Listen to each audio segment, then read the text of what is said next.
In the garden of a luxurious mansion, a barefoot little girl appears dragging a black bag, drawing everyone's attention. Her innocent yet desperate gesture catches the eye of the homeowner, who watches in shock through the window. Upon opening the bag, he discovers something he could never have imagined: a silent plea for help. From that moment on, his life changes forever. If you love good stories, please subscribe to our channel and comment where you're from. We'll continue. Chapter 1. The Breaking Point. The late afternoon sun cast long shadows across the tiny apartment in East Palo Alto, a stark contrast to the gleaming tech campuses and multi-million-dollar homes just a few miles away in the heart of Silicon Valley. 6-year-old Lily Morgan sat cross-legged on the worn linoleum floor of their kitchen, carefully coloring a picture she had drawn for her mother. Her small feet were bare, her cotton dress faded from too many washes, but her eyes held a determination far beyond her years.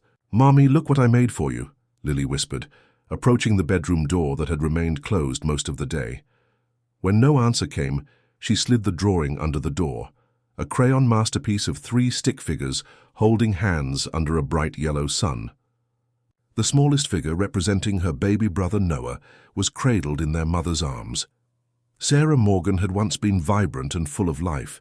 Before everything changed, she would spend evenings teaching Lily to bake cookies, reading her stories, and singing lullabies that chased away nightmares.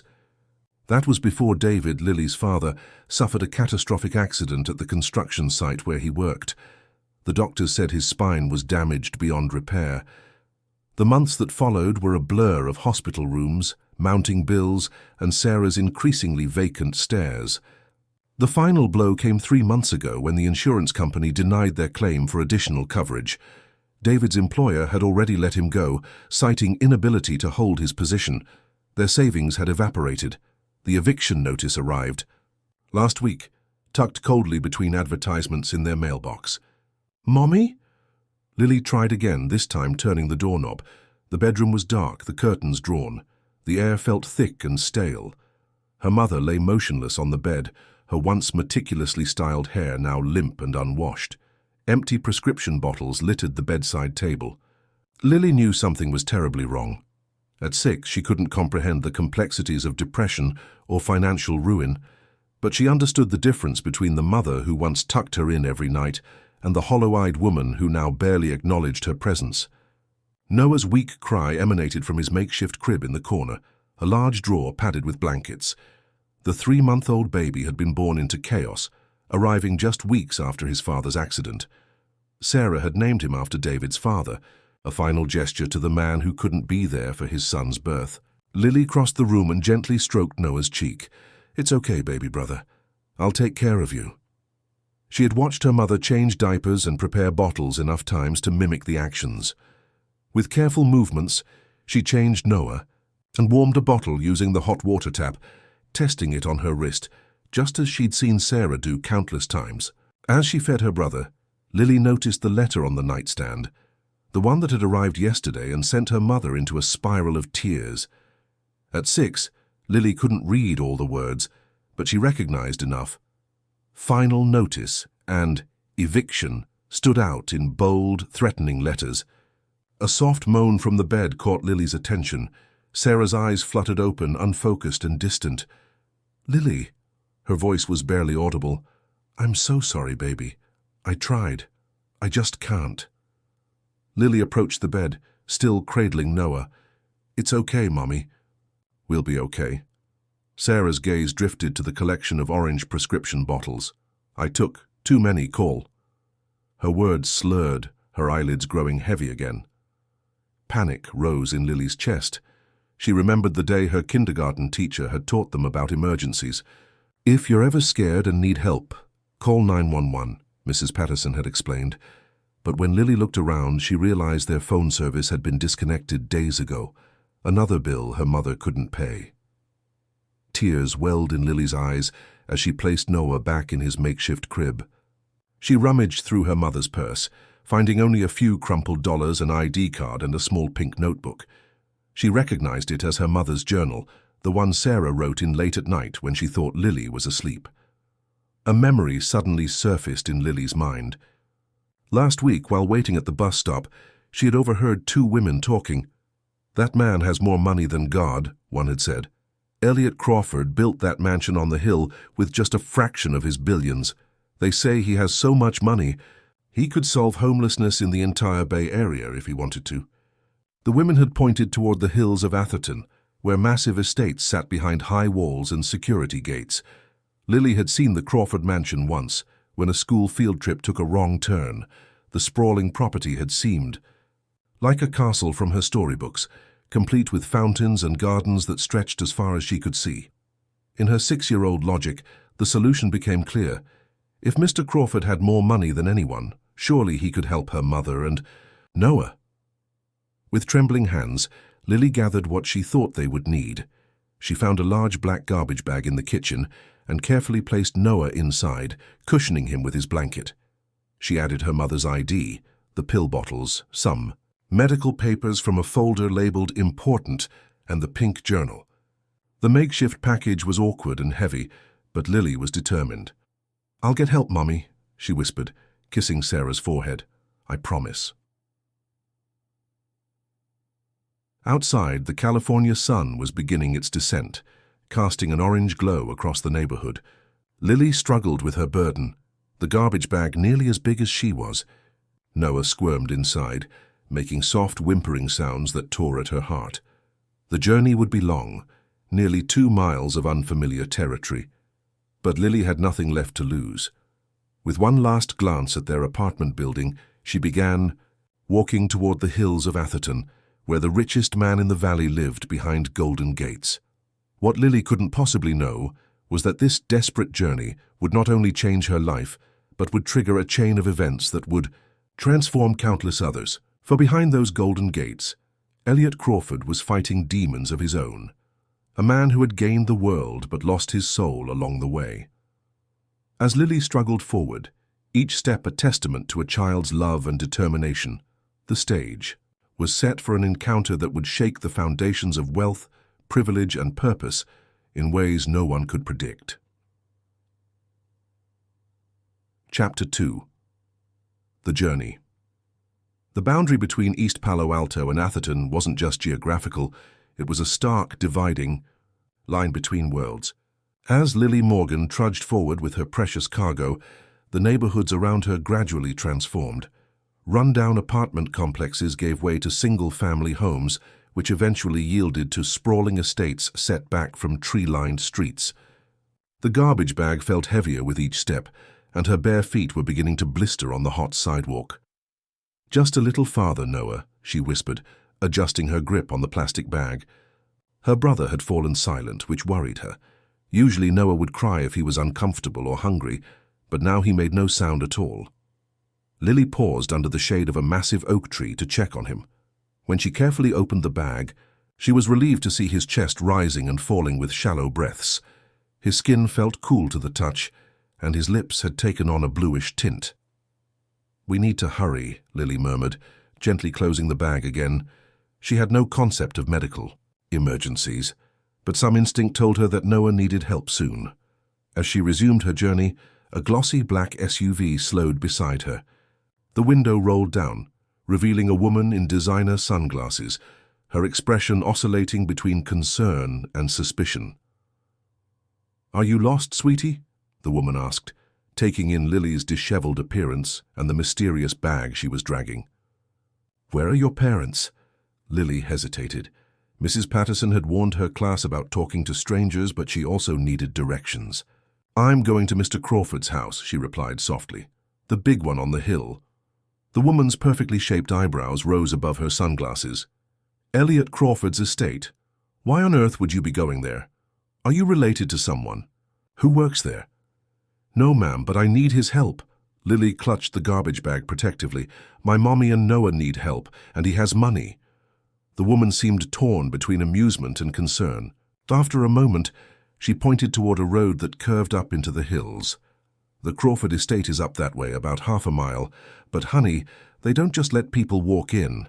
There's security and—" But Lily had already started moving again, her small frame determined despite her exhaustion. The woman watched her for a moment, shook her head and drove away. one of many adults who would later regret not doing more. The uphill climb was the most challenging part of Lily's journey.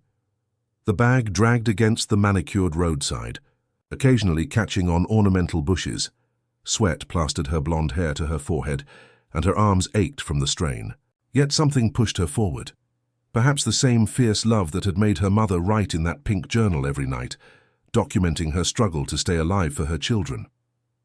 As the road curved around a bend, the Crawford estate came into view, and Lily momentarily forgot her fatigue. The mansion was even more impressive up close, a modern palace of glass and stone perched on the hillside, overlooking the entire valley. Perfectly trimmed hedges lined a circular driveway, and fountains sent glittering arcs of water into the air. To Lily it looked like heaven must look, a place where problems couldn't possibly exist. A high decorative fence surrounded the property, with an imposing gate guarded by a security booth. Lily approached cautiously, her heart hammering in her chest. A uniformed guard noticed her and stepped out of the booth, his expression a mixture of surprise and confusion. "Hey there, little one," he said, crouching to her level. "Are you lost?" Lily shook her head firmly. "I need to see Mr. Crawford. It's an emergency." The guard, whose nameplate read Wilson, glanced at the garbage bag she was dragging. "What's in the bag, sweetheart?" "My brother," Lily answered, truthfully. "And Mommy's medicine and papers. She took too many pills and needs help." Alarm flashed across Wilson's face. He immediately reached for his radio but hesitated before pressing the call button. Protocol dictated that he should contact local authorities for a situation like this, not disturb Mr. Crawford. Yet something in the little girl's desperate expression gave him pause. "Wait here," he instructed, guiding Lily to a bench near the security booth. "I need to make a call." Inside the mansion, Elliot Crawford stood at the floor-to-ceiling windows of his home office, a tumbler of whiskey in his hand, despite the early hour. At 45, he had built a tech empire that had revolutionized artificial intelligence, making him one of the wealthiest men in America. From this vantage point, he could see the sprawl of Silicon Valley, a kingdom he had conquered through brilliance, ruthlessness, and sacrifice. The phone on his desk buzzed. Annoyed at the interruption, he pressed the speaker button. "I told you no calls, Jennifer."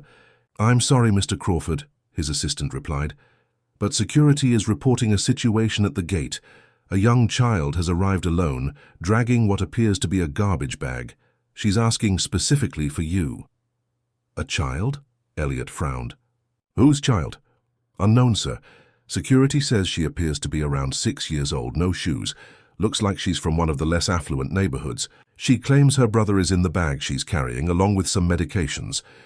Wilson believes it may be some kind of medical emergency." Elliot's first instinct was to instruct security to call social services and have them handle it.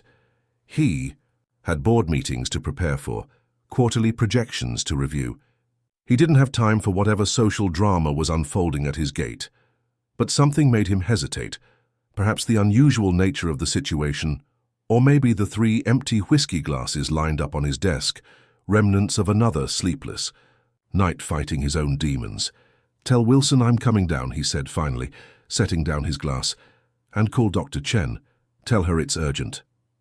Dr. May Chen was Elliot's private physician, who lived in a guest house on the property, a perk of being on call for one of the world's richest men.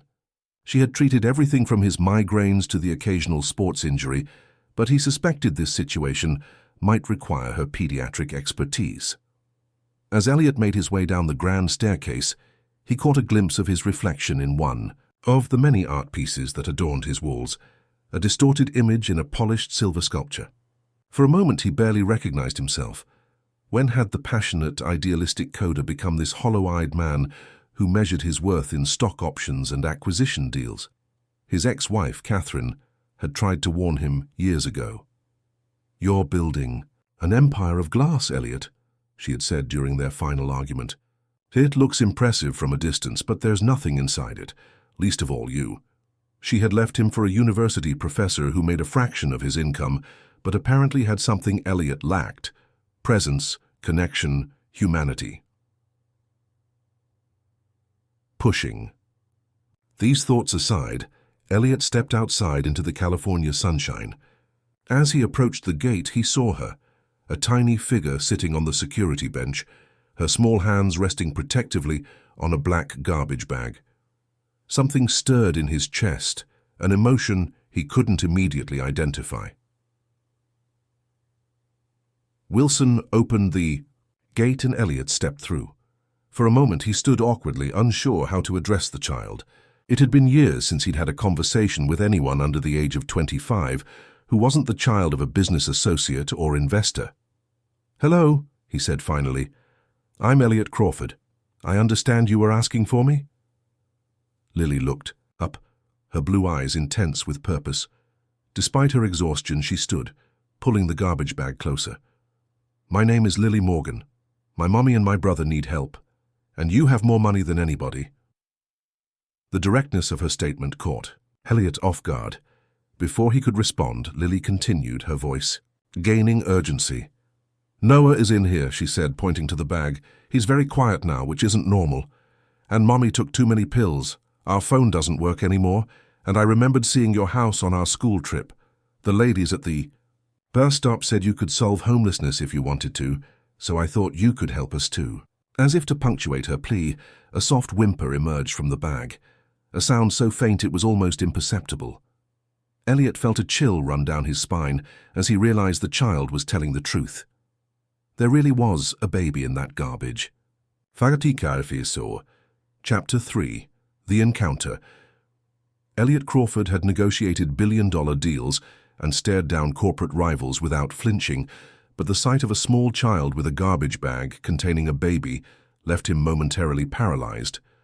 His expensive Italian loafers seemed rooted to the ground as he processed what he was seeing. "Wilson, open the gates completely," he finally ordered, his voice sharp with urgency. "And where is Dr. Chen?" "On her way, sir," the security guard replied, already moving to comply. Elliot knelt beside the garbage bag, his hands hesitating above the plastic. "May I?" he asked Lily, surprising himself with the gentleness in his voice. Lily nodded, her eyes never leaving his face. "Be careful with Noah. He's very small." With careful movements, Elliot opened the bag wider. The sight inside sent a jolt of adrenaline through his system.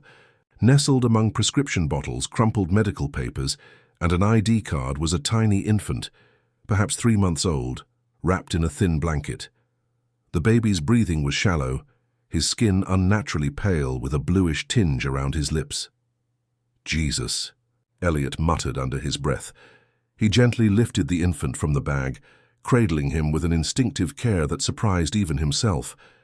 It had been decades since he'd held a baby, not since his niece was born, before his estrangement from his sister.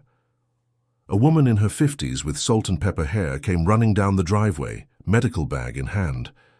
Dr. May Chen had been Elliot's personal physician for 8 years, chosen for her discretion as much as her medical expertise. "What's the emergency?" she asked, then stopped short at the sight of the baby in Elliot's arms.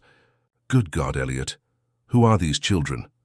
"This is Lily," Elliot said, gesturing to the girl with his free hand. "And this is her brother Noah. They need medical attention, especially the baby."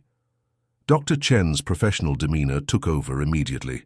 She placed her bag on the ground and quickly examined the infant, checking his pulse, respiration, and skin color. "This baby is in respiratory distress," she announced. "We need to get him inside now, and I need to know what happened." Lily watched anxiously as the doctor examined her brother. "Mommy has been sad since Daddy's accident," she explained. "Today she took lots of her medicine at once. She couldn't wake up properly and Noah was getting quieter and quieter." Dr. Chen rifled through the prescription bottles from the bag. "Sertraline, lorazepam, zolpidem," she read aloud, her expression growing more concerned. "Typical prescriptions for depression, anxiety, and insomnia. Where is your mother now, sweetheart?" "At home," Lily replied. "In bed. She was breathing, but she couldn't talk well." Elliot and Dr. Chen exchanged alarmed glances. "We need to call an ambulance for the mother," Dr. Chen said quietly. "This sounds like an overdose." Elliot nodded, already pulling out his phone. "Wilson, I need the address," he called to the security guard. Wait, Dr. Chen interrupted, still focusing on the baby. This infant needs immediate attention. He's showing signs of potential hypoxia, oxygen deprivation. Call 2 ambulances, but have them meet us at the house. I need to start treatment now. Without waiting for a response, she took the baby from Elliot's arms and began walking swiftly toward the mansion. Bring the girl and that bag with the medications. I need to know exactly what we're dealing with. Elliot found himself lifting Lily into his arms, surprised at how little she weighed. Her small body was tense against his chest, her eyes fixed on her brother as Dr. Chen carried him away. Is Noah going to be okay? She whispered. Dr. Chen is very good at her job, Elliot replied, avoiding a promise he couldn't guarantee. Let's get you both inside. Inside the mansion, controlled chaos ensued. Dr. Chen had transformed the kitchen island into a makeshift examination table, working efficiently as she administered oxygen to the infant from her emergency kit. Elliot's staff hovered uncertainly. His housekeeper, Mrs. Patel, brought warm blankets, while his personal assistant, Jennifer, was already on the phone with emergency services, providing the address Lily had given to Wilson. Lily stood beside Elliot, her small hand, somehow, finding its way into his. The gesture was so unexpected, so innocent, that Elliot felt something crack inside him, a hairline fracture in the wall he'd built around himself years ago. We need to get fluids into him, Dr. Chen muttered, inserting a tiny IV line into Noah's arm. The baby whimpered, a sound that was simultaneously concerning and relieving, as it meant he was responsive. His body temperature is too low. Possible dehydration, on top of the respiratory issues. Elliot squeezed Lily's hand gently. Your brother is fighting, he told her. He's stronger than he looks. Lily nodded solemnly. Mummy says he's like Daddy. Daddy was strong too until the accident. The simplicity of her statement hit Elliot with unexpected force.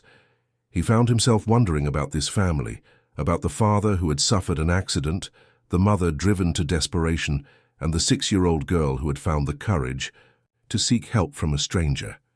What happened to your father? He asked quietly. He fell at the building site, Lily replied. His back got broken. The doctors said he couldn't walk anymore. Then he got very sick. Her voice faltered. He went to heaven 3 months ago. The picture was becoming clearer.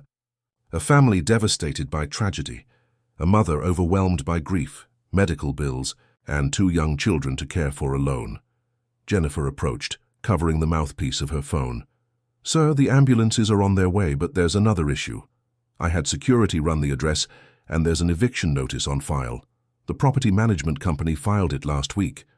Elliot felt a surge of something unfamiliar. Indignation, perhaps, or outrage on behalf of these children. Contact our legal department. I want that eviction frozen immediately. Yes, sir, Jennifer replied, not looking the least bit surprised by her boss's sudden interest in this random family's housing situation. In 8 years as his assistant, she had seen glimpses of the man beneath the billionaire facade, enough to know that Elliot Crawford wasn't as cold as his public persona suggested. The sound of sirens announced the arrival of the ambulances. Dr. Chen had stabilized Noah somewhat, but his condition was still precarious. I'm going with the infant to the hospital, she informed Elliot. His mother will likely be taken to the same facility. Someone needs to stay with the girl. Elliot glanced down at Lily, who was watching the paramedics wheel their equipment through his grand foyer with wide, frightened eyes. I'll take care of her, he said, surprising himself with the conviction in his voice.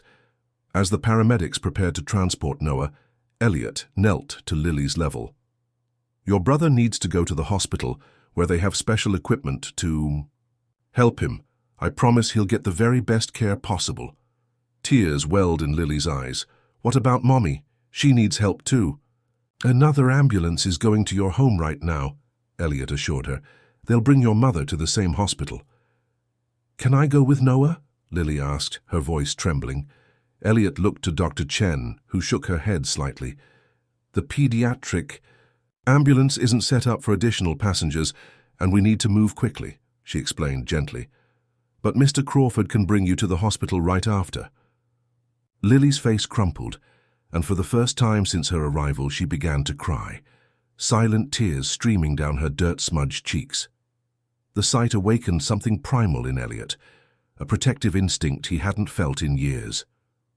"I'll stay. With you the whole time," he promised, surprising himself again, "and we'll go see Noah and your mom very soon." As the paramedics carefully transferred Noah to a transport incubator, Elliot found himself examining the contents that had spilled from the garbage bag. Among the prescription bottles and medical papers was a small pink notebook. He picked it up, noting the worn cover and dog-eared pages. "Is this your mother's?" he asked Lily, who was watching her brother being wheeled toward the door. She nodded absently. "She writes in it every night after she thinks I'm asleep. Sometimes she cries while she writes." Elliot slipped the notebook into his pocket, an action that would later prove pivotal. At that moment, however, his focus was on the child before him, whose world was hanging by a thread. As Noah was loaded into the ambulance, Lily suddenly broke away from Elliot and ran to her brother's side. "I'll see you soon, Noah," she whispered, placing a gentle kiss on his forehead. "The rich man is going to help us." The paramedics exchanged glances over her head, their expressions softening at the scene. Dr. Chen climbed into the ambulance beside Noah's incubator. "I'll call with updates," she told Elliot. "Meet us at Stanford Children's." As the ambulance pulled away, Elliot felt Lily's small hand slip back into his. He looked down to find her staring up at him, with an expression that cut straight through his defenses. Hope, fear, and a trust he hadn't done anything to earn. "Are you really going to help us?" she asked, her voice barely audible over the fading sirens. In that moment, standing in his driveway surrounded by the trappings of wealth that had long since ceased to bring him joy, Elliot Crawford made a decision that would alter not only the trajectory of this small family, but his own life as well. "Yes, Lily," he said firmly, "I'm really going to help you." What he couldn't possibly know was how much this child would end up helping him in return, how her arrival on his doorstep would be the catalyst for a transformation far more valuable than any business deal he had ever made. Chapter 4. Revelations. The pediatric intensive care unit at Stanford Children's Hospital hummed with the sound of monitoring equipment and hushed conversations. Elliot sat in an uncomfortable plastic chair outside Noah's room, his tailored suit jacket discarded, sleeves rolled up and his tie loosened. Beside him, Lily had finally succumbed to exhaustion, her small body curled up on the adjacent chairs, her head resting on Elliot's cashmere sweater, which he'd folded as a makeshift pillow. The past 5 hours had been a blur of emergency rooms, doctors' consultations and administrative hurdles, all of which Elliot had navigated with the same determination he applied to corporate takeovers. Noah had been admitted immediately, diagnosed with dehydration, hypothermia, and respiratory distress. The medical team had stabilized him, cautiously optimistic about his prognosis. Sarah Morgan, the children's mother, had been found unconscious by the paramedics Elliot sent and was now in the psychiatric wing of the main hospital, having had her stomach pumped and being monitored for liver damage from the overdose. She was still unconscious but stable. Dr. Chen approached, her professional demeanor showing signs of fatigue around the edges. "Noah's latest tests are encouraging," she reported quietly, mindful of the sleeping child. "His oxygen levels are improving and his body temperature has normalized. The attending physician believes he'll make a full recovery with proper care." Relief washed over Elliot. And the mother. Stable, but they're keeping her sedated while her body processes the remaining medications. The psychiatrist will evaluate her once she's conscious. Dr. Chen hesitated before adding, "The medical team found old scars on her wrists, Elliot. This wasn't her first attempt." Elliot nodded grimly. During the chaos of admissions and forms, he'd authorized his legal team to gather whatever information they could about the Morgan family. The preliminary report painted a heartbreaking picture. David Morgan, a construction foreman, had fallen from scaffolding 9 months ago, suffering a spinal cord injury that left him paralyzed from the waist down. Complications from the injury led to a pulmonary embolism that took his life 3 months ago, right around the time Noah was born. The company's insurance had covered the initial medical expenses, but balked at the long-term care costs. The family had been living on savings and Sarah's part-time income as a graphic designer, work she'd apparently been unable to maintain after David's passing. "What happens to the children now?" Elliot asked, glancing at Lily's sleeping form. "Social Services has been notified as required by law," Dr. Chen replied. "They'll conduct an assessment once Sarah is stable enough for an evaluation. Given the circumstances, temporary foster placement is likely while she receives treatment." Something tightened in Elliot's chest at the thought of Lily and Noah being placed with strangers. This little girl had walked miles, dragging her baby brother in a garbage bag, determined to save her family. The courage and desperation of that act haunted him. There must be alternatives, he said, more to himself than to Dr. Chen. The doctor gave him a measuring look. "You've gone above and beyond already, Elliot, covering their medical expenses, sending your legal team to handle the eviction situation. No one would expect you to do more." But even as she spoke, Elliot's hand moved to his pocket where Sarah Morgan's pink journal rested. He hadn't yet opened it, feeling it somehow intrusive despite the circumstances. Now, though, he needed to understand. "Get some rest, May," he told Dr. Chen. "You've been remarkable today." After the doctor left, Elliot carefully extracted the journal, mindful not to disturb Lily. The cover was worn soft from handling, the spiral binding slightly bent. Opening to the first page, he began to read. March 12th. "David came home from physical therapy today. He tries to be strong for me and Lily, but I can see the pain in his eyes. The insurance company called again. They're reviewing our case, which everyone knows means they're looking for ways to deny coverage. How are we supposed to live? The medical bills keep coming. I'm trying to pick up more freelance work, but with David needing help and Lily being so young, I'm drowning. The baby kicks constantly now, as if to remind me that soon there will be one more person depending on me. I should feel love, but all I feel is terror." Elliot turned the pages, each entry more desperate than the last. Sarah documented her struggle to keep the family afloat, the mounting bills, the inadequate disability payments, the challenges of caring for a paralyzed husband while pregnant and raising a young child. May 18th. David held Noah today. The nurse helped position the baby on his chest. I took a picture trying to capture the moment for when Noah is older. Will he remember his father at all? The doctors aren't optimistic about David's latest infection. More antibiotics, more bills. I sold my wedding ring yesterday. David doesn't know. It was the last valuable thing we owned, but it paid for another month's rent. Lily asked when Daddy is coming home from the hospital. How do I tell her he might not? The entries following David's passing were increasingly fragmented, reflecting Sarah's deteriorating mental state. Some pages held only a few words. Others were filled with frantic, barely legible writing. June 30th. Sometimes I think the children would be better off without me. Lily deserves a mother who can do more than cry in the bathroom. Noah deserves someone who doesn't resent his cries, because they remind me of everything we've lost. I'm failing them. I'm failing David's memory. The pills help me sleep. But when I wake up, nothing has changed. We're still drowning. The eviction notice came today. Where will we go?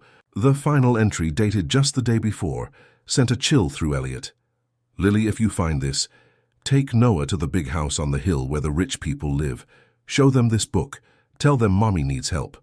I love you both more than my own life, but I don't know how to keep fighting. I'm so sorry, baby girl. You deserve better than me. Elliot closed the journal, his throat tight with emotion. Sarah Morgan hadn't expected to survive her overdose. She'd left instructions for her 6-year-old daughter as a last desperate act. But Lily, with the resilience and determination only a child could muster, had interpreted those instructions in her own way.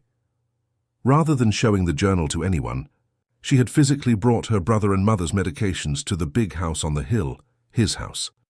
A soft sound drew his attention. Lily was awake, watching him with those solemn blue eyes. "You're reading Mommy's special book," she observed without accusation. Elliot nodded, unsure how to explain. "I hope that's okay. I thought it might help me understand how to help your family better." Lily sat up, rubbing her eyes. "Is Noah better now?" "Yes," Elliot assured her. "The doctors say he's going to be fine." "And Mommy?" Elliot chose his words carefully. "Your mom is sleeping right now. The doctors are giving her medicine to help her feel better when she wakes up." Lily seemed to accept this. "Are we going back to our apartment?" The question caught Elliot off guard. The Morgan family apartment was in the process of eviction, barely habitable based on the reports he'd received. But more concerning was the prospect of Sarah returning to the same environment that had driven her to such desperation. "I don't think that would be good for your mom right now," he said gently. "She needs a place where she can rest and get better." Lily's shoulders slumped. "We don't have another place." The words hung in the air between them, a simple statement of fact from a child too young to understand the complexities of housing insecurity, yet old enough to feel its weight. Before Elliot could respond, a woman in a crisp blazer approached them, clipboard in hand. "Mr. Crawford, I'm Rebecca Torres from Child Protective Services. I need to discuss temporary placement options for Lily and Noah Morgan." Elliot stood, instinctively placing himself between the social worker and Lily. "Ms. Torres, I've been handling the Morgan family situation. Perhaps we could speak privately." Miss Torres's expression was professionally neutral. "Of course, but I should inform you that while your assistance is appreciated, decisions regarding the children's welfare must follow standard protocols. Without a familial relationship or prior guardianship arrangement, temporary foster placement is the likely outcome while we assess the mother's fitness." Lily, listening to this exchange, grabbed Elliot's hand. "I don't want to go with strangers," she whispered, her voice trembling. "Please don't make me." Something shifted in Elliot at that moment, a decision forming before he had fully processed it. The thought of Lily and Noah being separated, placed in the system, seemed suddenly unacceptable. "Ms. Torres," he said, his voice taking on the authoritative tone that had intimidated countless business rivals, "I'm prepared to apply for emergency temporary guardianship of both children while their mother recovers." The social worker's professional composure faltered momentarily. "Mr. Crawford, while I appreciate your concern, guardianship isn't something one applies for on a whim. There are home studies, background checks, evaluations, all of which I'm prepared to expedite through whatever legal channels necessary." Elliot interrupted. "These children have experienced enough trauma. Separating them from each other or placing them with strangers would only compound that trauma." Miss Torres studied him thoughtfully. "May I ask why you're so invested in this particular case, Mr. Crawford?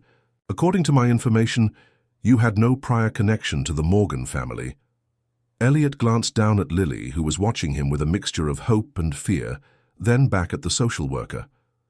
"Because this little girl walked 2 miles carrying her baby brother to ask for my help. The least I can do is not let her down." For the first time, Ms. Torres's professional demeanor softened slightly. "I'll need to document this conversation and consult with my supervisor. Temporary emergency placement might be possible given the circumstances, but there would still be regular evaluations and oversight." "I understand and welcome the oversight," Elliot replied. "My priority is the children's welfare." As Ms. Torres made notes on her clipboard, Elliot felt Lily lean against his side, her small body radiating trust that he wasn't entirely sure he deserved. The weight of what he was proposing began to sink in.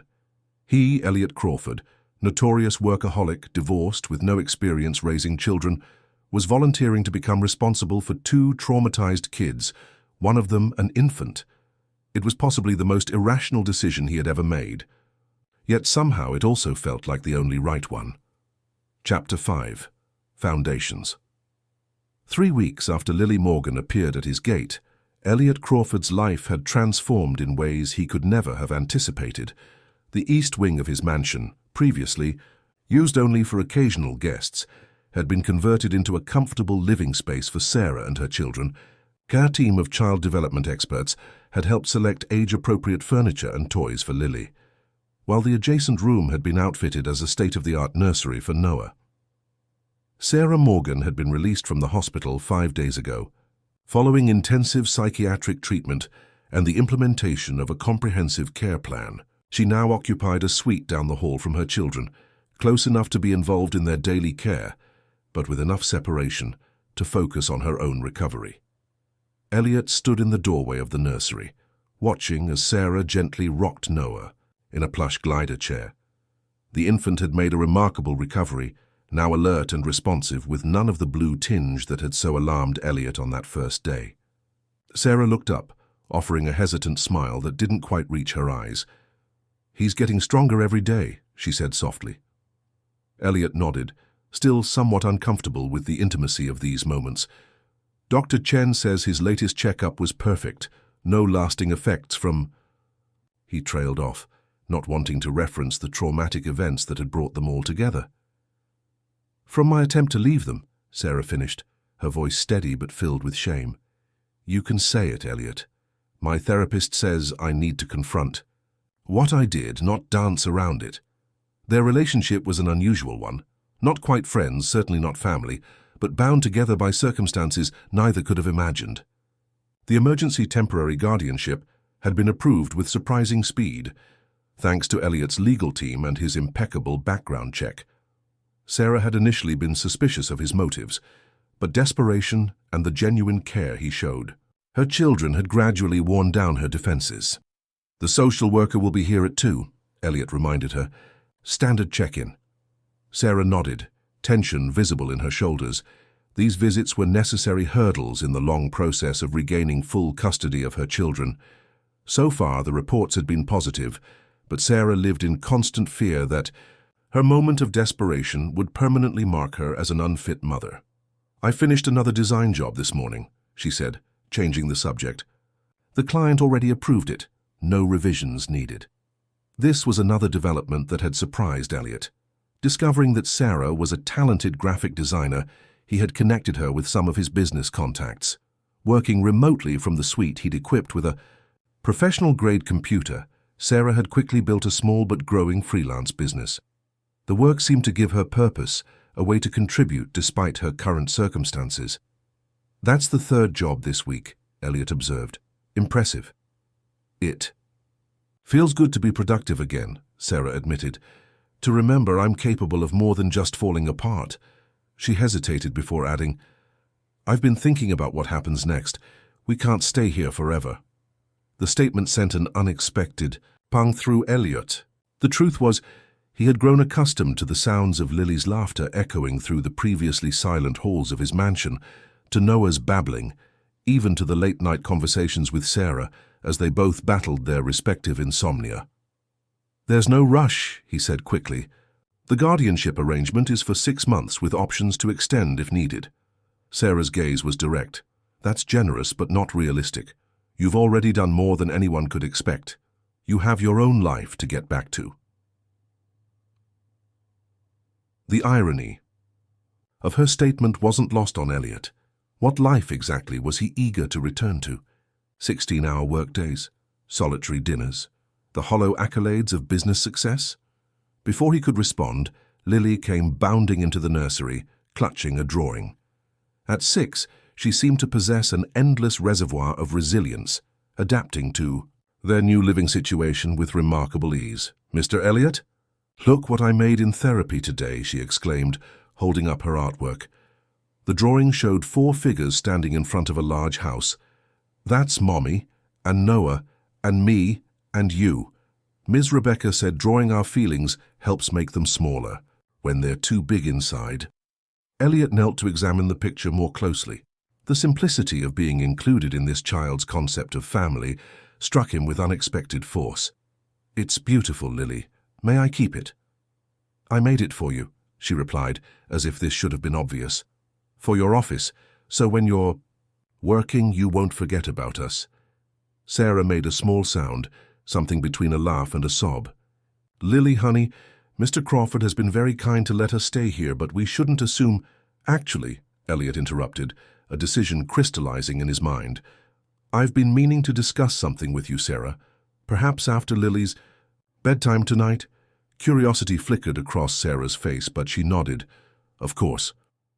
Later that evening, after both children were asleep, Elliot and Sarah sat in the kitchen. Despite the grandeur of his formal dining room, they had fallen into the habit of gathering in this more intimate space. Mrs. Patel, his housekeeper, had left a pot of herbal tea before retiring for the night.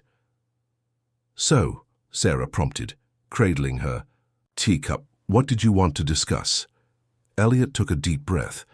"I've been doing a lot of thinking about your situation and about others in similar circumstances." "What do you mean?" "Your journal," Elliot began, then hesitated when he saw her stiffen. "I'm sorry for reading it without permission, but it opened my eyes to something I should have seen long ago. Your family's situation wasn't unique.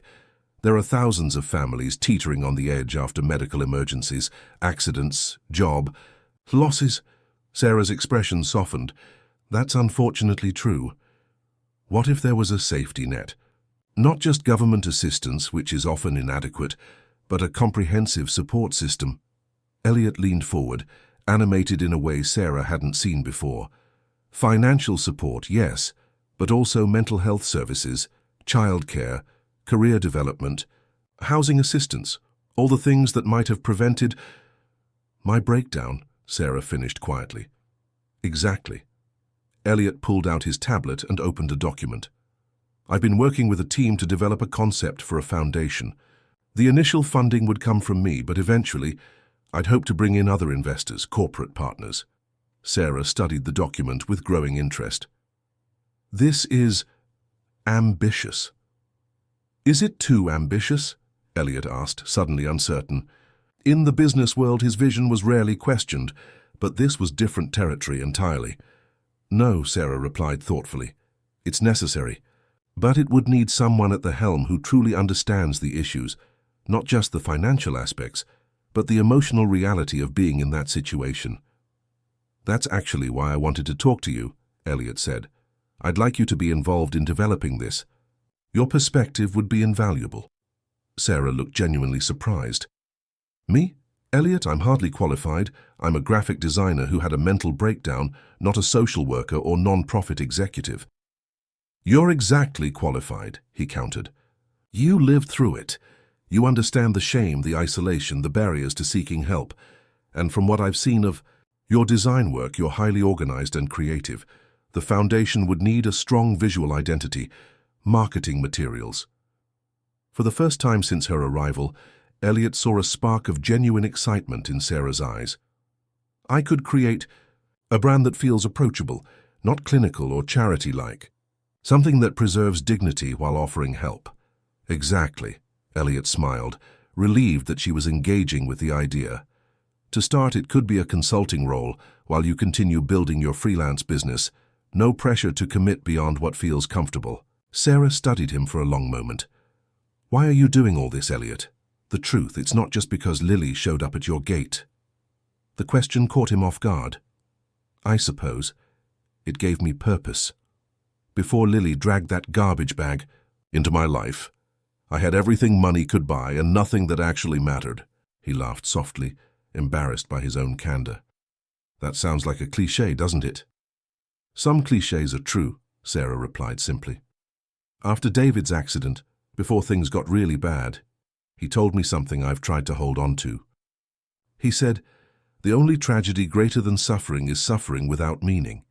Maybe that's what you're doing, finding meaning in what happened to us." The insight was so unexpected and profound that Elliot sat back, momentarily speechless. "I never thought of it that way." "So what will you call it, this foundation?" Elliot hesitated. "I've been thinking about Second Chance Foundation, but that feels too generic." Sarah considered this. "What about the Black Bag Initiative? It's distinctive, memorable, and it honors Lily's courage." The suggestion resonated immediately. "That's perfect. It captures both the desperation and the hope." Their conversation continued late into the night, moving from conceptual discussions to practical considerations.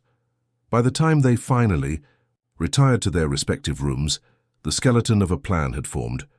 one that would eventually grow far beyond either of their initial visions. The following week was a whirlwind of activity. Elliot assembled a team of legal experts, non-profit consultants, and mental health professionals to develop the framework for the Black Bag Initiative.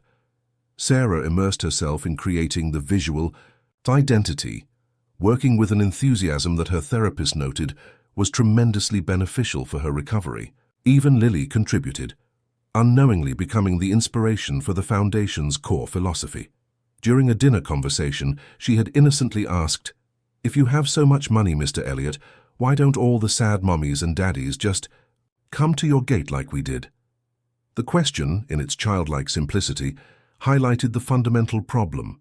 Those in desperate need often didn't know where to turn, and those with resources to help didn't know how to reach them. The Black Bag Initiative would bridge that gap, creating clear pathways between need and support. As the concept developed, Elliot found himself more engaged than he had been in years.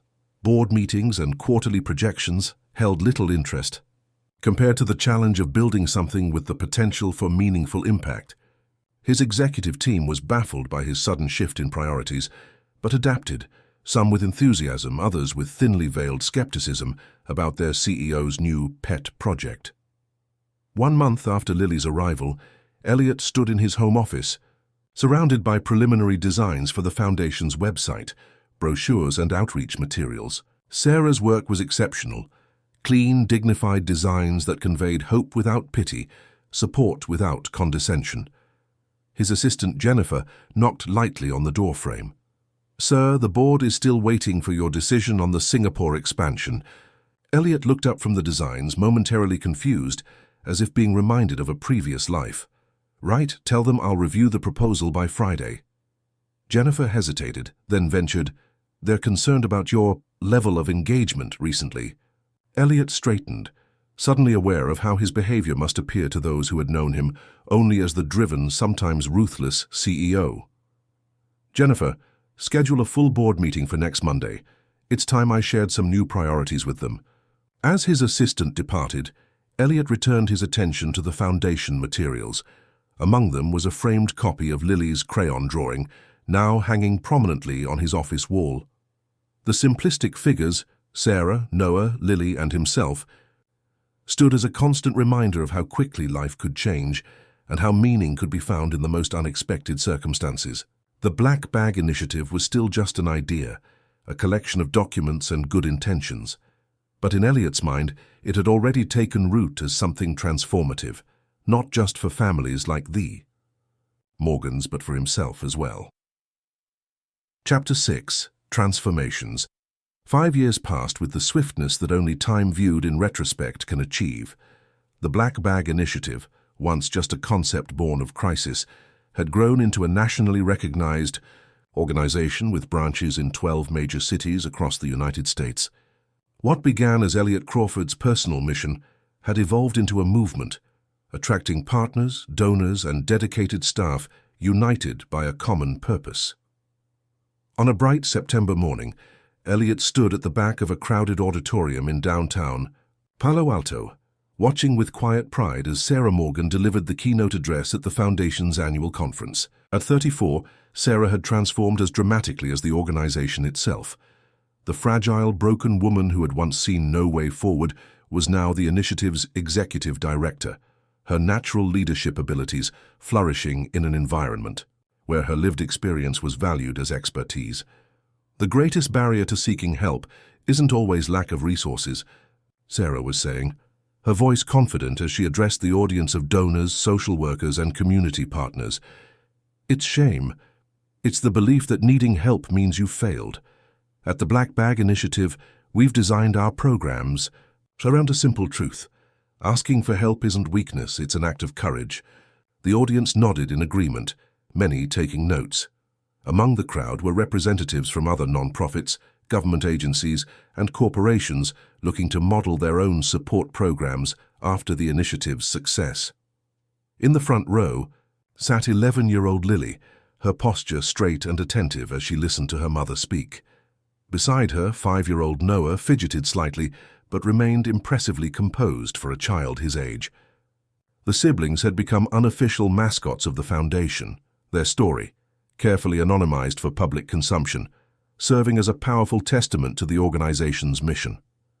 As Sarah concluded her speech to enthusiastic applause, Elliot slipped out of the auditorium and made his way to the green room.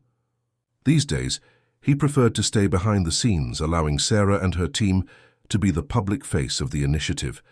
His role had evolved to that of strategic advisor and board chairman, while his day-to-day involvement in his tech company had diminished considerably. Sarah found him there a few minutes later, still riding the adrenaline of her presentation. "There you are. Why didn't you stay for the Q&A?" "You didn't need me hovering," Elliot replied with a smile.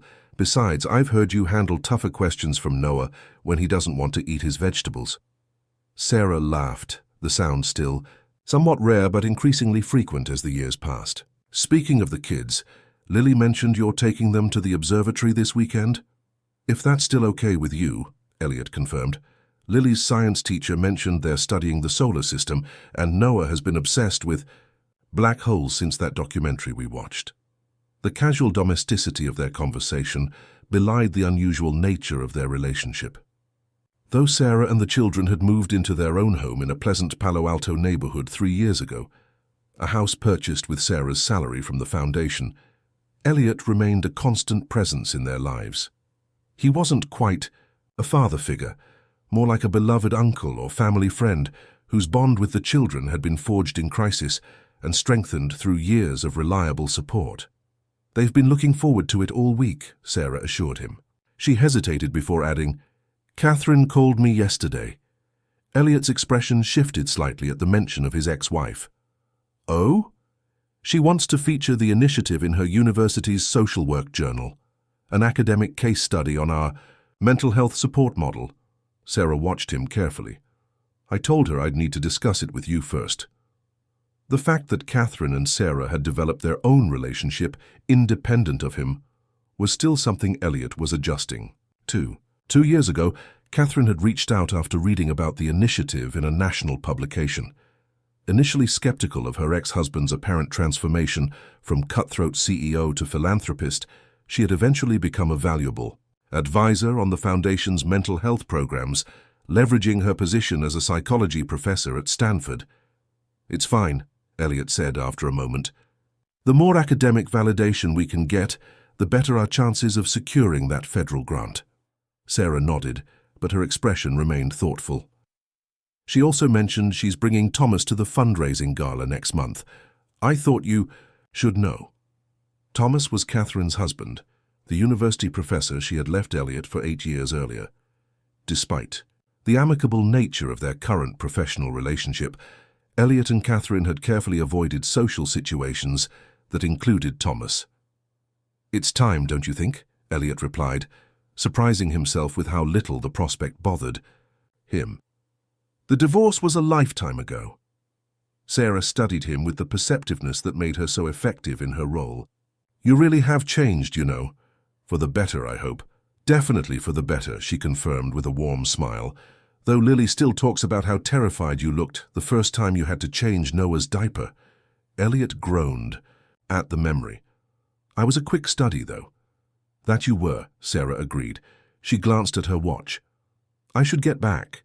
The breakout sessions start in 15 minutes, and I'm facilitating the one on integrating financial counseling with mental health services." As she turned to leave, Elliot called after her, "Sarah, you were brilliant out there today." A slight flush colored her cheeks. "Just doing my job." After Sarah left, Elliot took a moment to collect himself before heading to his own meeting with potential corporate sponsors. The journey of the past 5 years played through his mind like a highlight reel. The initial months of uncertainty as Sarah recovered and the foundation took shape. The first family they helped outside the Setu Morgans, the moment Sarah had nervously accepted his offer to lead the organization, the gradual expansion from Silicon Valley to other cities. There had been challenges, of course. Sarah's recovery hadn't been linear, with occasional setbacks that tested her resilience and Elliot's patience. The foundation had faced skepticism, funding hurdles, and the complex reality that not every family they tried to help could be saved. Elliot himself had struggled to balance his evolving priorities, eventually stepping back from day-to-day operations at Crawford Technologies to focus on what now mattered most to him. But through it all, there had been a sense of purpose that had been absent from his previous existence. The hollow accolades of business success paled in comparison to watching families rebuild their lives with the Foundation's support. His vast wealth, once a scorekeeping mechanism, had become a tool for meaningful change. Later that evening, after the conference had concluded for the day, Elliot joined Sarah and the children for dinner at their home, a weekly tradition that had persisted despite their changed living arrangements. Lily, now in middle school, and showing signs of her mother's artistic talent combined with a budding interest in science, was regaling them with details about her upcoming science fair project. "Mr. Henderson says my hypothesis about plant growth under different light wavelengths is really sophisticated," she announced proudly, referring to her science teacher. "He's letting me use the special grow lights from the high school lab." "That sounds impressive," Elliot remarked, genuinely interested. Over the years, he had discovered a natural affinity for children that had surprised everyone, himself included. His ability to engage with Lily and Noah on their level, never talking down to them, always taking their ideas seriously, had cemented his place in their lives. Noah, quieter than his sister but no less bright, tugged at Elliot's sleeve. "Can we see Saturn's rings at the observatory? For real, not just in pictures." "If the conditions are right, absolutely," Elliot promised, "and they have a new exhibit about exoplanets I think you'll both love." Sarah watched this interaction with a complex emotion she couldn't quite name. Gratitude, certainly, for Elliot's unwavering presence in their lives, but also a wistfulness for what might have been if David had lived, the family they should have been. Over time, she had learned to hold both feelings simultaneously, appreciation for the present alongside acknowledgement of what was lost. After dinner, while the children were engrossed in a board game, Sarah and Elliot sat on the back porch enjoying the mild evening air. These quiet moments had become precious to both of them, a chance to discuss Foundation business away from the office, but also to simply exist in the comfortable silence of deep friendship. "I had a call from Boston today," Sarah said eventually. "They want us to open a branch there. The mayor's office is offering subsidized office space in a community center." Elliot nodded thoughtfully. "The East Coast expansion makes sense as the next step. Do you think Amy could handle setting it up? She did wonderful work with the Chicago launch." "That's what I was thinking," Sarah agreed. "Which brings me to something else I've been considering." She took a deep breath. "The Foundation has grown to the point where we need a more structured leadership team. I'd like to create a Chief Operations Officer position to oversee all the branch locations." "Sounds reasonable," Elliot replied. "Do you have someone in mind?" Sarah hesitated. "Actually, I was hoping you might consider taking the role." The suggestion caught Elliot completely off guard. "Me? Sarah? I'm already on the board, and I still have responsibilities at Crawford Technologies, even with the reduced schedule." "I know it's a lot to ask," Sarah acknowledged, "but you've been unofficially filling aspects of this role already. The staff responds to you.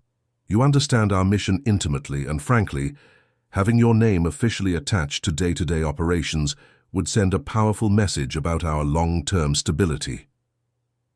Elliot was silent for a moment, considering the implications. 5 years ago, the idea of stepping away from his company to work full-time at a non-profit would have seemed absurd. Now it felt like the natural progression of the journey he had begun the day Lily appeared at his gate.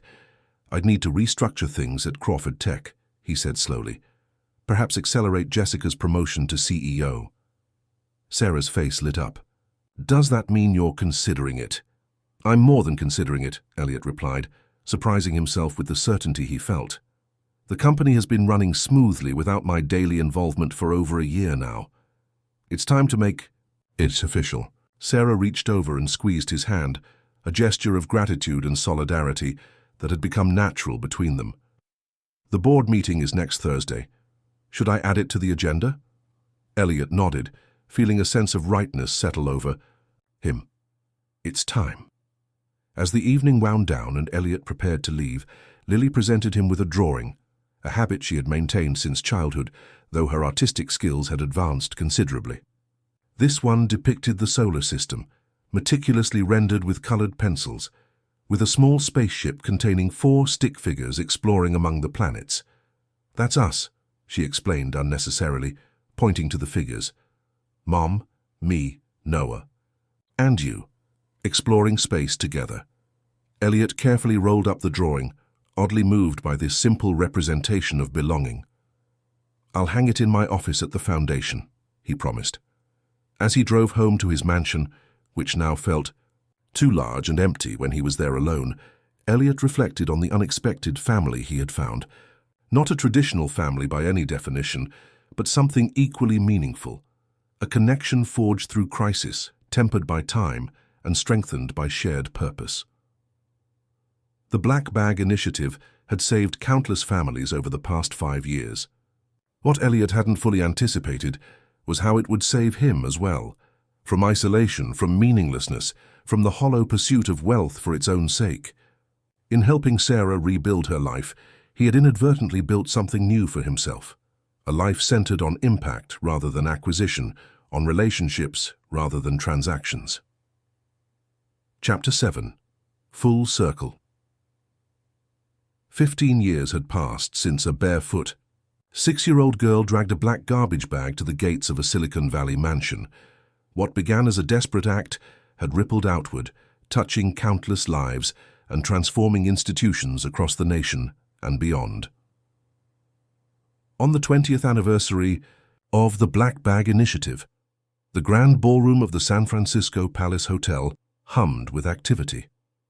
Representatives from 38 countries had gathered to mark the occasion and attend the International Conference on Integrated Family Support Systems, a methodology pioneered by the initiative and now being implemented globally.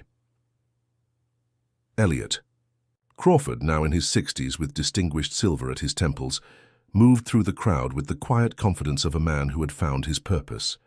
At 65, he had fully transitioned from his former identity as a tech mogul to his current role as the initiative's chief strategy officer, guiding the organization's global expansion while Sarah Morgan continued as its visionary executive director.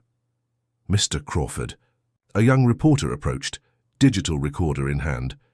"Jason Chen from the Chronicle. Could I get a quote about tonight's announcement?" Elliot smiled politely. "I think that's best coming from our keynote speaker. She's the heart of this organization." As if on cue, the lights dimmed slightly, and a spotlight illuminated the podium. The crowd quieted as a young woman stepped up to the microphone. At 21, Lily Morgan carried herself with poise and confidence, her blonde hair swept into an elegant updo, her blue eyes scanning the audience with the same intensity they had held as a child. "Good evening," she began, her voice clear and steady. "For those who don't know me, I'm Lily Morgan, Director of Youth Programs for the Black Bag Initiative. Tonight we celebrate not just 20 years of this organization, but the resilience of the human spirit and the power of compassion in action." Elliot felt a swell of pride as he watched Lily command the room. The frightened child who had once arrived at his gate with nothing but determination and love for her family had grown into a remarkable young woman. After graduating with honors from Stanford, where Elliot's ex-wife Catherine had been one of her psychology professors, Lily had surprised everyone by declining prestigious job offers to join the initiative, determined to help children facing circumstances similar to her own. "Tonight, I'm honored to announce the launch of the Lily's Journey program," she continued. "This new initiative will focus specifically on supporting children in families experiencing crisis, the forgotten victims who often shoulder burdens far beyond their years. The program had been in development for over a year, but the name had been kept secret, a surprise orchestrated by Sarah and Elliot to honor Lily's contribution to the Foundation's origin story. From her startled expression, it was clear Lily hadn't expected this recognition. Thank you," she faltered briefly, genuinely moved.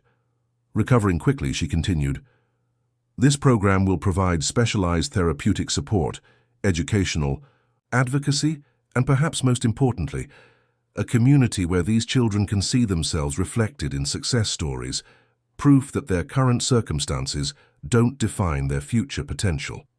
From his position at the back of the ballroom, Elliot spotted Sarah seated at the front table, dabbing discreetly at her eyes. Beside her sat Noah, now 20, home from his sophomore year at MIT, where he was studying astrophysics on a full scholarship. The Morgan family's journey from the brink of tragedy to triumph embodied everything the initiative stood for. As Lily concluded her speech to thunderous applause, Elliot slipped out of the ballroom and made his way to a quiet alcove overlooking the city. These moments of reflection had become increasingly important to him as the years passed, opportunities to marvel at the unexpected trajectory his life had taken. The Black Bag initiative had grown beyond anyone's expectations. What began as a local response to one family's crisis had evolved into an international model for integrated support systems. The foundation now operated in 43 cities across the United States and had partner organizations in 15 countries. Their approach, combining mental health services, financial support, housing assistance, childcare, and career development under one coordinated system, had been recognized by the United Nations as a best practice model. More. Importantly to Elliot, the initiative had directly helped over 15,000 families navigate crises that might otherwise have ended in tragedy. Each success story represented children who kept their parents, parents who found new hope, and families who remained intact despite overwhelming challenges. "There you are," came Sarah's voice from behind him, "hiding from your admirers again." Elliot turned to find Sarah approaching, elegant in a midnight blue gown that complemented her silver-streaked dark hair. At 49, she carried herself with the quiet confidence of someone who had faced her darkest demons and emerged stronger. "Not hiding," Elliot corrected with a smile. "Just taking a moment. Lily was magnificent." "She was," Sarah agreed, joining him at the window. "Though she nearly fell off her chair when they announced the program name. That was supposed to be a surprise for you too, you know. Did someone tip you off?" I had my suspicions when Noah kept asking if I was excited about the big reveal. Subtlety has never been his strong suit. They shared a comfortable laugh, the ease between them the product of 15 years of partnership in all but the romantic sense. Their relationship had evolved into something unique and precious, deeper than friendship. Not quite family in the traditional sense, but a bond forged through shared purpose and mutual respect. "I still can't believe how far we've come," Sarah mused, gazing out at the city lights. "There are days when I wake up and expect to find myself back in that tiny apartment, drowning in bills and despair." Elliot nodded in understanding. "And I sometimes expect to wake up alone in my mansion, surrounded by wealth that meant nothing." "We saved each other, I think," Sarah said softly. "You saved me and my children in the most literal sense, but we, Lily, Noah, and I, we gave you something too. Purpose," Elliot supplied simply. "Meaning." The comfortable silence between them was interrupted by Noah's arrival, his lanky frame still carrying the slightly awkward energy of a young man growing into himself. "Mom, Lily's looking for you. The governor wants photos with both of you for the press package." He turned to Elliot with a grin. "Are you too, Uncle Elliot? Can't have the founding father missing from the official record."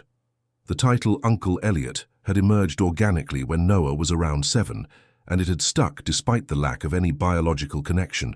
It perfectly encapsulated Elliot's role in their lives, not replacing David Morgan's memory, but creating his own unique place in the family constellation. As they made their way back to the ballroom, Elliot was intercepted by an elderly gentleman in an immaculate suit. It took him a moment to recognize Harold Winters, one of his former board members at Crawford Technologies. "Elliot! Remarkable event," Harold said, pumping his hand enthusiastically. "I have to admit, when you first announced you were stepping back from the company to focus on this foundation, I thought you'd lost your mind. The board was taking bets on how long before you came to your senses." Elliot smiled diplomatically. "And what was your bet, Harold?" 6 months, max," the older man admitted with a chuckle. Shows what I know. Crawford Tech is still thriving under Jessica's leadership, and you've built something here that's changing the world in ways technology never could. I owe you an apology for my skepticism." "No apology necessary," Elliot assured him. "I couldn't have predicted this path myself." As Harold moved on, Sarah leaned in to whisper, "You're too gracious. That man called me a charity case at the first fundraising gala when he thought I couldn't hear him. And now he's donated $5 million to the initiative," Elliot reminded her. "People can change. We're living proof of that." The remainder of the evening was a blur of photographs, congratulations, and strategic conversations with potential international partners. By the time the last guest had departed, Elliot found himself back in the now empty ballroom with Sarah, Lily, and Noah, an impromptu family moment amid the remnants of the celebration. Lily slipped off her high heels with a sigh of relief. "I still can't believe you named the program after me. It's too much." "It's entirely appropriate," Sarah countered. "The initiative exists because of your courage. You saved Noah, you saved me, and you changed Elliot's life in the process." "I was just a scared kid trying to help my family," Lily protested. "Sometimes the most profound changes come from the simplest actions," Elliot observed. "You did what? Seemed obvious to you. Find the person with resources and ask for help. But in doing so, you highlighted a fundamental gap in how society handles family crises. That insight is the foundation of everything we've built." Noah, always the practical one, checked his watch. "As much as I love philosophical discussions at midnight, we have the strategy meeting with the international delegates at 8 tomorrow. Should we head back to the hotel?" The four made their way through the deserted hotel lobby. Outside, the night was clear, the San Francisco skyline gleaming against the darkness. As they waited for their car, Lily suddenly took Elliot's hand, a gesture reminiscent of her childhood. "I've been meaning to ask you something," she said, her voice uncharacteristically hesitant. "Next month at the graduation ceremony, they allow each doctoral candidate to have someone hood them, usually a parent or mentor. I was wondering if you would do it." Elliot felt a lump form in his throat. Lily's journey to a PhD in clinical psychology had been remarkable, her dissertation on childhood resilience in family crisis situations already garnering attention in academic circles. "Wouldn't you prefer your mother to have that honor?" he asked carefully. "Mom's already giving the commencement speech as our distinguished alumna," Lily explained. "And besides, this feels right. You've been as much a part of my academic journey as anyone." Elliot looked to Sarah, who nodded her encouragement, her eyes suspiciously bright. "I would be honored," he told Lily, his voice rough with emotion. As their car arrived and they prepared to depart, Elliot found himself reflecting on the extraordinary chain of events that had led to this moment. Her desperate child's journey to his gate had sparked not only the salvation of her family, but a global movement that had helped thousands of others. More personally, it had given him the family he never knew he needed, not through traditional bonds of marriage or blood, but through the deeper connections of shared purpose, mutual respect, and enduring love in its many forms. The Black Bag Initiative had begun with a single act of courage by a barefoot 6-year-old. 15 years later, its ripples continued to spread outward, touching lives across continents, proving that sometimes the smallest movements, like the barely perceptible stirring of a baby in a garbage bag, could change the world, if only someone noticed and decided to act. As the car pulled away from the curb, Elliot looked back at the hotel where they had just celebrated 20 years of that legacy. The future stretched before them, filled with new challenges and opportunities to expand their impact.